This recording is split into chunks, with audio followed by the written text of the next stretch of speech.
Please listen. Very, very big news for all and every persons. Please, I request to my all respected and hardly friends for laughing and relaxing. There a final fighting have started recently before the state assembly election between two opposition leaders of BJP party of Dilip Ghosh versus Shubhendu Adhikari. আমার সকল সম্মানিত আন্তরিক বন্ধুদের কাছে অনুরোধ করছি, হাসুন এবং আরাম করুন এই খবরটি নিয়ে।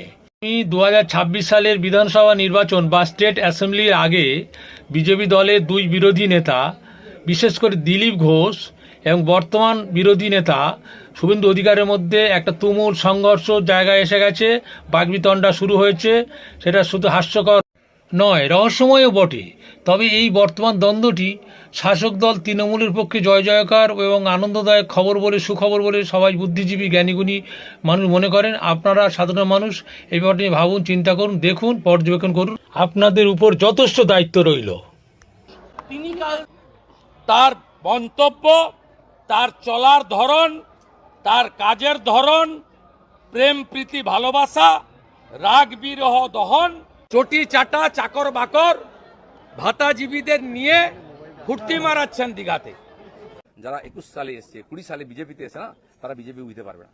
কেউ কেউ আরএসএস দেখাচ্ছে, কেউ কেউ হিন্দুত্ব বোঝাচ্ছে। দিলীপ ঘোষকে হিন্দুত্ব বোঝাবেন না। আমার কাটলে গায়ে হিন্দুর রক্ত বেরোবে। বাকিদের গায়ে কি রক্ত আছে আমি জানি না, কারণ বহু জায়গায় ঘুরে যাচ্ছেন তারা। কে বড় বড় কথা কারা বলছে? যারা মমতা ব্যানার্জি আঁচলের তলায় থেকে নেতা হয়েছে। আরো বড় বড় কথা বলছে, অনেকে চরিত্রের কথা বলছে, যারা কালীঘাটের উচ্ছিষ্ট খেয়ে জীবন কাটিয়েছে, আজকে বিজেপির উচ্ছিষ্ট খেয়ে বেঁচে আছে।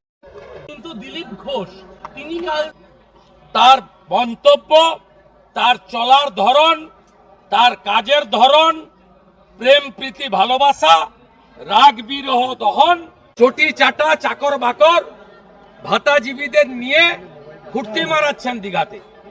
যারা 21 সালে এসছে, 20 সালে বিজেপিতে এসে না, তারা বিজেপি বুঝতে পারবে না। কেউ কেউ আরএসএস দেখাচ্ছে, কেউ কেউ হিন্দুত্ব বোঝাচ্ছে। দিলীপ ঘোষকে হিন্দুত্ব বোঝাবেন না।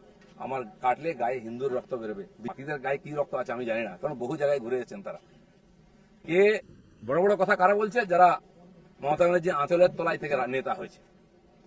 আরো বড় বড় কথা বলছে, অনেকে চরিত্রের কথা বলছে, যারা কালীঘাটের উচ্ছিষ্ট খেয়ে জীবন কাটিয়েছে, আজকে বিজেপির উচ্ছিষ্ট খেয়ে বেঁচে আছে। কিন্তু দিলীপ ঘোষ তিনি তার মন্তব্য, তার চলার ধরন, তার কাজের ধরন, প্রেম প্রীতি ভালোবাসা, রাগ বিরহ দহন, চটি চাটা চাকর বাকর ভাতাজীবীদের নিয়ে ফুর্তি মারাচ্ছেন দীঘাতে। যারা 21 সালে